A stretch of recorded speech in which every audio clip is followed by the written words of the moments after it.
Reviewing certain products can prove to be challenging with just one video, and the Samsung Galaxy Note 8 tops that list. There's just so much this phone can do that cramming all of its features over a few minutes of video is simply impossible. Things always get left out for the sake of time, and that really shouldn't be. So how about if we do this differently? I'm Jaime Rivera with Pocketnow, and this is what I've learned about the Samsung Galaxy Note 8 over a weekend of use, brought to you by dbrand.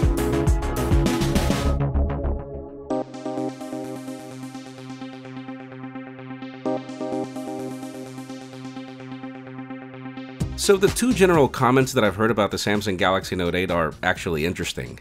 Some call this phone just the Galaxy S8 Plus with an S Pen, and visually that's true, but our future comparison will prove that there is a lot more technology tucked into the Note. The second comment is that this phone is unapologetically large, just too big to be handled with one hand, and while that's obviously true, I think that they're missing the bigger picture. I mean, I'm the first person to criticize the lack of ergonomics on a phone, but this device is really on a class of its own. See, ever since its inception, the Galaxy Note was envisioned as a device that would help you replace a notepad, and taking notes on a small canvas is actually cumbersome.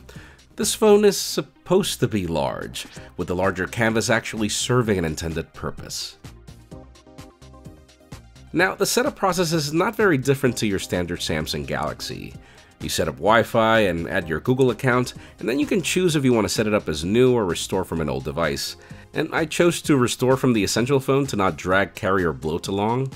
Then you can define any form of biometric authentication, which I usually stick to the fingerprint and iris scanning, as I'm not really convinced over the security of the facial recognition. Then Samsung Cloud pops up, and I'll admit that I'm actually liking how well it syncs stuff between other Samsung Galaxy devices, so I do recommend it. Once that part of the restore process is done, I still use Samsung Smart Switch just to be able to restore the order of my home screen from the S8 Plus, and like last time, this actually worked like a charm. This is Samsung Experience 8.5 on top of Android 7.1.1, and it actually includes a few new tricks that I haven't really seen on the S8 Plus just yet. As in typical Samsung fashion, we have new wallpapers that are exclusive to the Note that bring extra animations to the always-on display. I also notice a 5x6 grid for the applications on the launcher, something that I find just so convenient for a canvas that's this large. And speaking of applications, you can still create separate apps on Secure Folder for applications and files that you want to keep private. But I noticed that there's this new dual messenger feature that pretty much allows you to install a third version of Messenger apps, something that can be useful for some. Those of you that were delighted by the app Pears feature, well, this is actually my new favorite tool.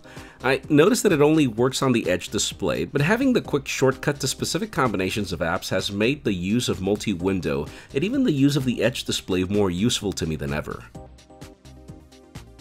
And for those of you that are complaining of this phone being too large, One-Handed Mode is back. Just gesture or triple touch on the home button and bam, your Note is ready for one-handed use.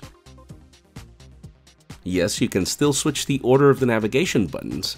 Definitely do so, and while you're at it, notice that there is a new button to quickly hide and reveal the navigation buttons when you need to. When it comes to the S Pen, we'll have a separate video going through its features. One of my favorites so far is the fact that Air Command now allows you to add more shortcuts.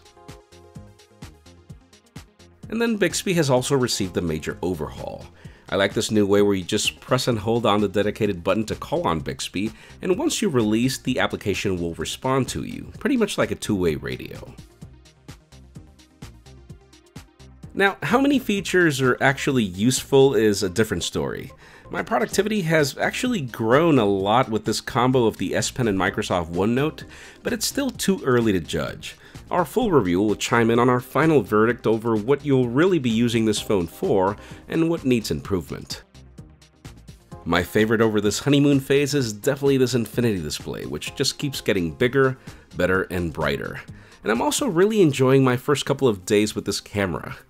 It's just really hard to not fall in love with Samsung's approach to saturation, detail, and photography, and though I will admit that I haven't really had a chance to test portrait mode much, it has proven to be really awesome so far.